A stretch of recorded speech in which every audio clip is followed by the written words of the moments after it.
क्योंकि विश्व अत्यंत विषम दौर से गुजर रहा है। सब तरफ विप्लवकारी स्थितियां निर्मित हो रही है। ऐसे विषम विप्लवकारी विघातक विकट स्थिति में सर्वत्र शांति हो, सद्भावना हो, प्रेम और समरसता हो। इस पुनीत भाव से आज का यह कार्यक्रम रखा गया है और मैं चाहता हूं आज की शुरुआत हम उसी शांति की कामना से करें और इसलिए मैं महामंत्र का स्मरण करना चाहूँगा और आप सबसे भी अपेक्षा रखूँगा कि आप उसे दोहराएं। मंत्र किसी धर्म, परंपरा, पंथ या संप्रदाय विशेष का नहीं होता। यह हमारी आस्था से अनुबद्ध अक्षर ब्रह्म है जो हमारे बाहरी और भीतरी जीवन को पवित्र और सुरक्षित करता है। इसी भावधारा के साथ आप सभी उस महामंत्र को दोहराएंगे जिससे सारे विश्व में शांति और सद्भाव स्थापित हो। पहले मैं बोलूँगा, फिर आप सब दोहराएंगे। नमो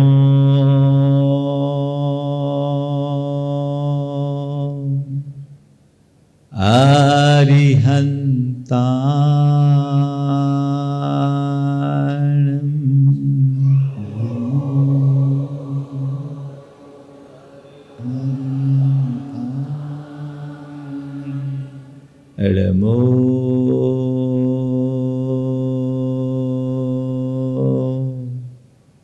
सिद्धाय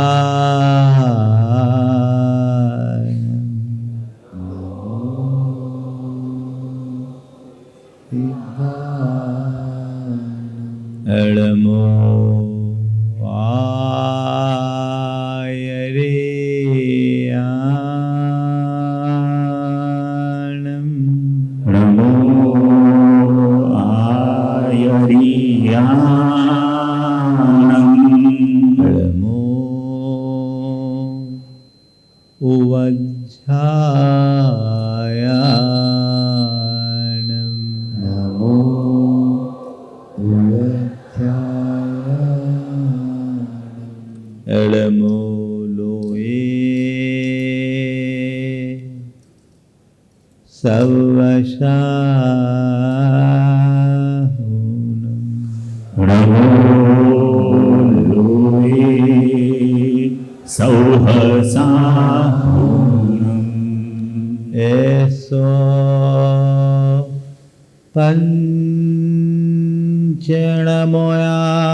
मंगलालम च सवेसिम परमं होय मंगलम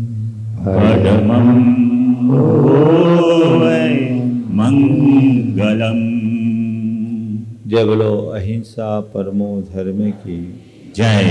परम पूज्य आचार्य गुरुवर श्री विद्यासागर जी महाराज की जय। पूज्य मुनि श्री अक्षर प्रमाण सागर जी महाराज की जय। आज पूरा विश्व विषमतम दौर से गुजर रहा है।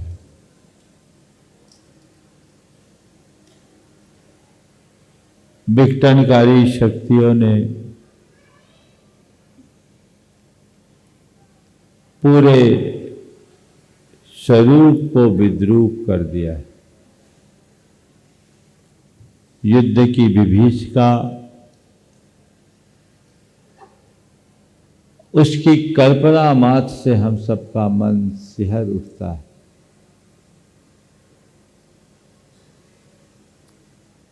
आए दिन आप लोग समाचार माध्यमों से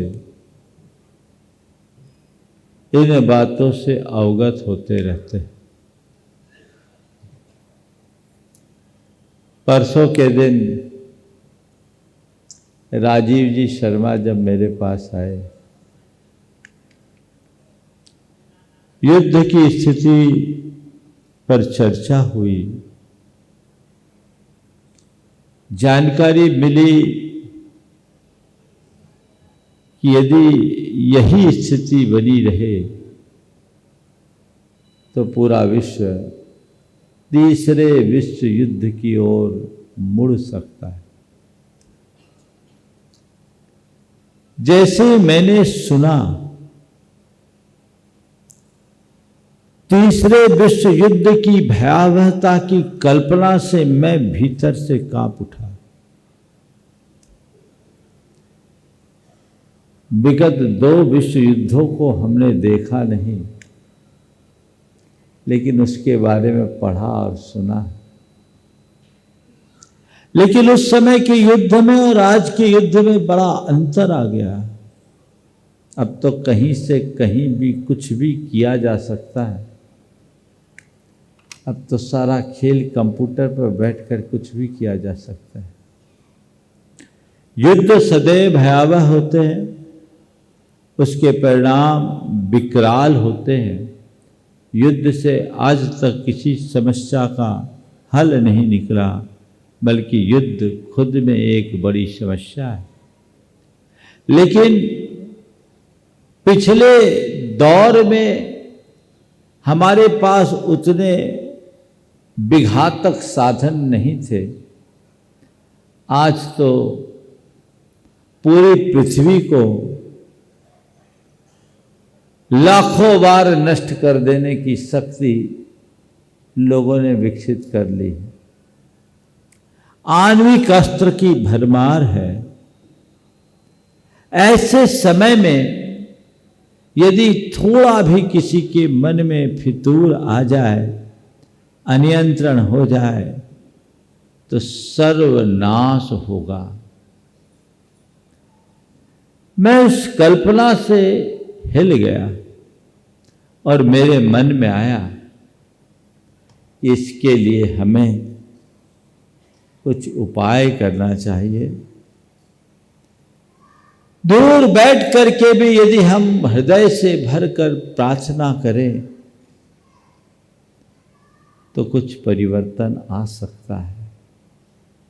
हमारी प्रार्थना का प्रभाव पड़ता है। सारे विश्व के लोग युद्ध के इस दौर में युद्ध विषयक चर्चाएं करने, सुनने और जानकारियां लेने देने में जितना समय खपाते हैं, उसका 10वांश युद्ध थम जाए इसकी प्रार्थना में देने लगे तो मुझे पक्का विश्वास है, चाहे इजराइल हो या ईरान, हिजबुल्लाह हो या हमास, रूस हो या यूक्रेन, दुनिया के किसी भी कोने में बैठे हुए लोग क्यों ना हो, उनकी बुद्धि में परिवर्तन आएगा। और यदि ऐसे लोगों की बुद्धि पलटती है तो उसका सुपरिणाम अवश्य आएगा। हमें ये नहीं सोचना चाहिए कि हमारी यहां की प्रार्थना से वहां क्या होगा, बल्कि हमें ये सोचकर अपनी प्रार्थना शुरू कर देनी चाहिए कि यदि ऐसी प्रार्थना सब लोग करने लगे तो निश्चित उनका हृदय परिवर्तित होगा। ये संदेश सारे लोक में फैलना चाहिए। सब लोग इस बात पर विचार करें। अब प्रवचन देने का समय नहीं, उद्बोधन देने की जरूरत नहीं।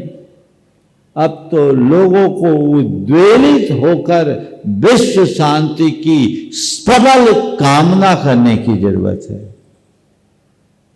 सब कोई, न केवल भारतवासी अपितु विश्व के कोने कोने तक ये संदेश पहुंचे और लोग अपनी अपनी भावना और भाषा के अनुसार ये प्रार्थना करे, ये मंगल कामना करे कि सारे जग में शांति हो, सबका मंगल और कल्याण हो, युद्ध और संत्रास से इस धरती को मुक्ति मिले।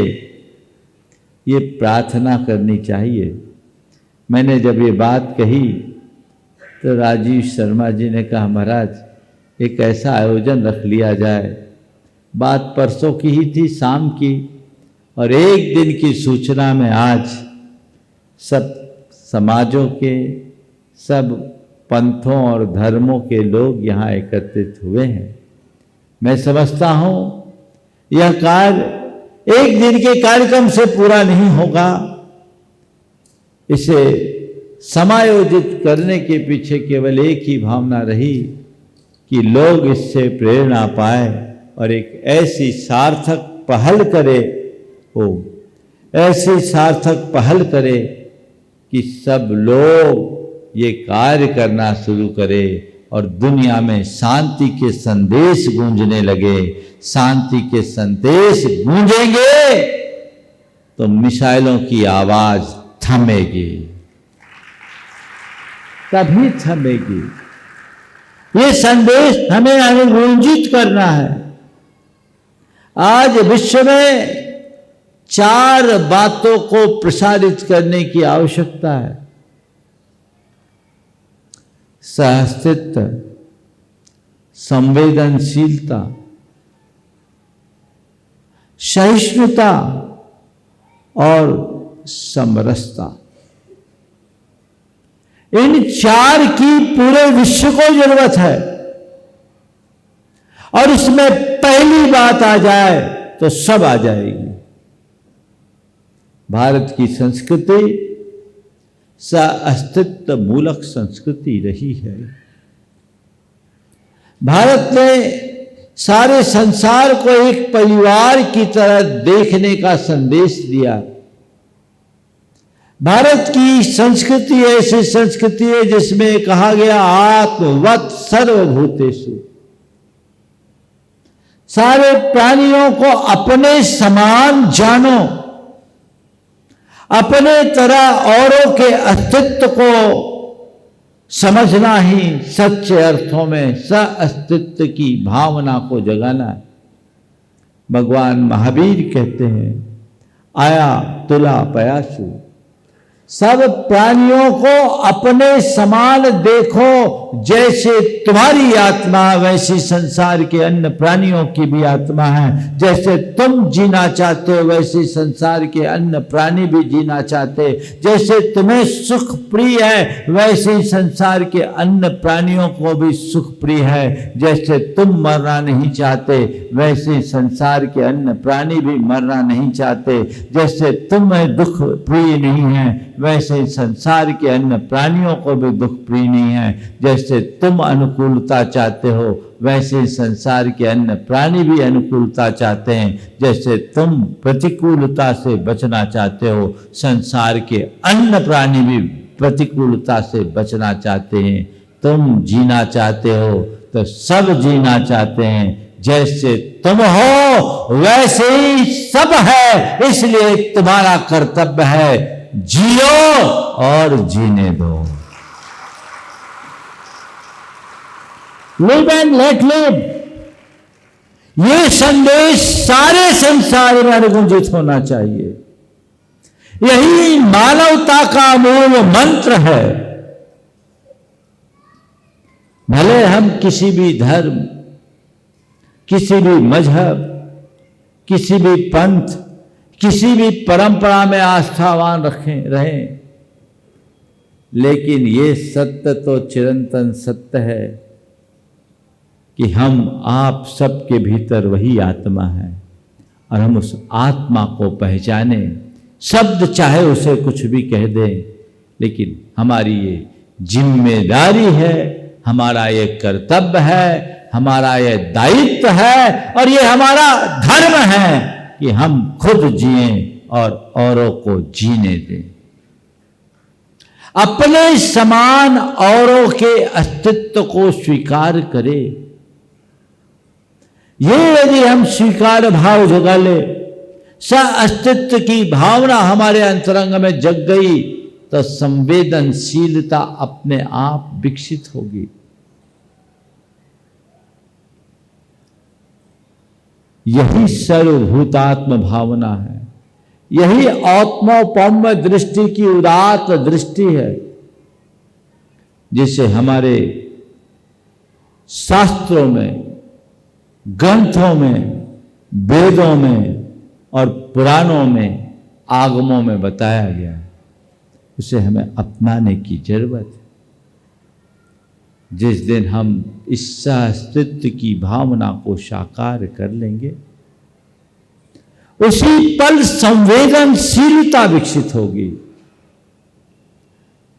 आज जितना भी युद्ध है या वर्ग संघर्ष है, हिंसा और अराजकता है, ये हमारे असंवेदनशील मानसिकता की अभिव्यक्ति है और ये संवेदनहीनता अस्तित्व की भावना के अभाव स्वरूप प्रकट होती। यदि हम सबको अपने समान देखने लगे, सबको अपने समान मानने लगे, सबको अपने समान जानने लगे और सबको अपना महसूस करने लगे, तो इस तरह के कृत्य कभी हो ही नहीं सकते। व्यक्ति अपने प्रति कभी हिंसक नहीं होता, अपने प्रति कभी क्रूर नहीं होता। हमारी संस्कृति कहती है, तुम अपने को पहचानो, अपनों को पहचानो। तुम इस शरीर के भीतर रहने वाले एक चेतन मात्र नहीं हो, जो तुम हो वही सब है, इसे पहचानो। इसलिए जो दिख रहा है वह सब तुम्हारा ही अपना प्रतिरूप है। ईशावस्यमिदं सर्वं यत् किंच जगत्याम जगत तेन तक्तेन भुंजित मागध कश्चिद्धनम। विश्वस्य मित्रस्य चक्षुषाम अहम पश्ये की उक्ति हमारे यहां कहा गया। आत्मोपम्येन सर्वत्र समम पश्यति योर्जुन जैसी बात हमारे यहां कही गई। आज उसे फैलाने की जरूरत है। सर्वभूतात्म भावना जगेगी, संवेदनशीलता जगेगी और हमारा हृदय संवेदनशील होगा, अंदर की संवेदना बढ़ेगी, तो युद्ध और उन्माद वही थमेगा, अपने आप थमेगा। उसे जगाना है, लोगों की भावनाओं को पलटाने की जरूरत है। वह थमेगा, जीवन सुधरेगा। तीसरी बात, जब हमारे अंदर की संवेदना जगेगी तो सहिष्णुता भी बढ़ेगी। आज घोर असहिष्णुता का वातावरण है। ये युद्ध आखिर है क्यों?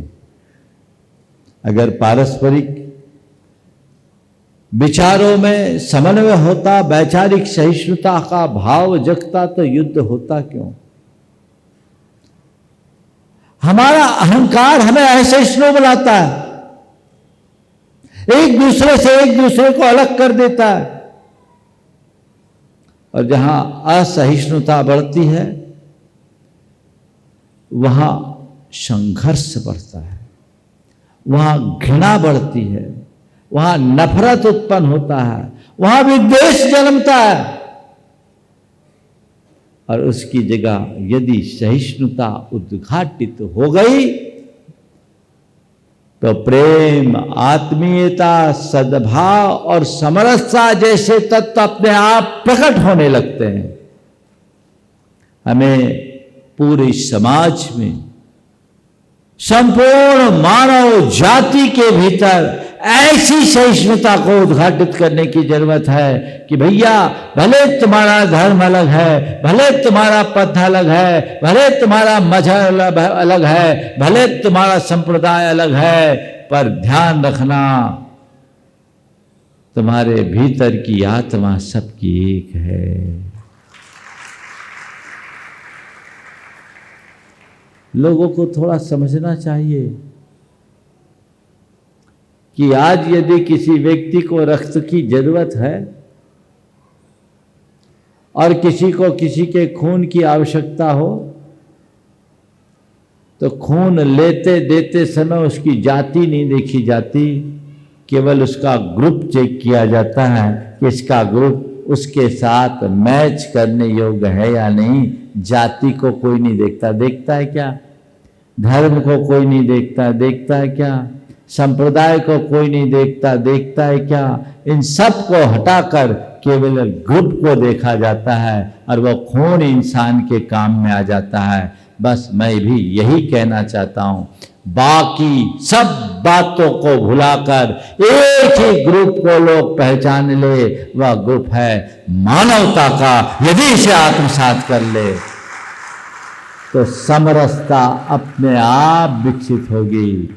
हमें ये संदेश देने की जरूरत है, सर्वत्र इसे फैलाने की आवश्यकता है, क्योंकि समय काफ़ी हो रहा है और अभी अनेक सज्जनों को यहाँ अपनी बात रखनी है।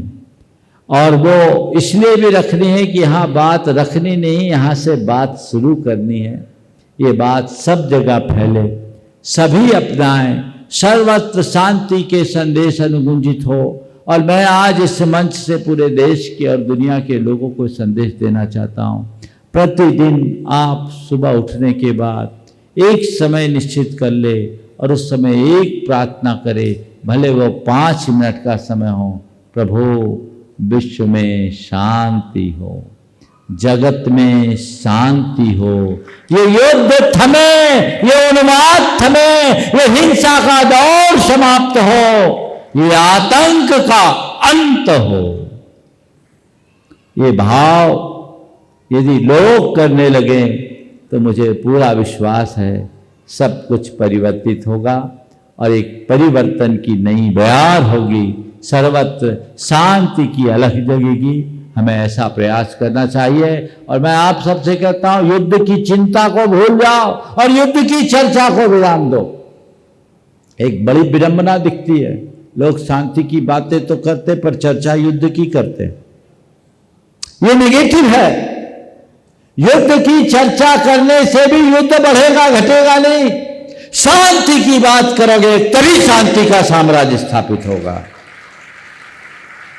इसलिए शांति की बात करिए, युद्ध की बात करना बंद कर दीजिए। आजकल टीवी चैनलों में युद्ध की कितनी चर्चाएं होती, कितने बहस होते हैं।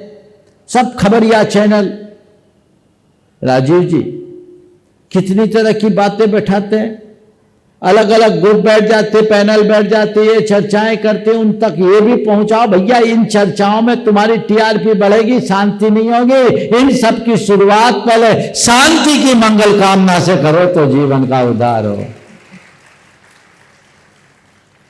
उससे कुछ हासिल होने वाला नहीं है। जो हमें उपलब्धि दे हमें उस तक पहुंचाना चाहिए।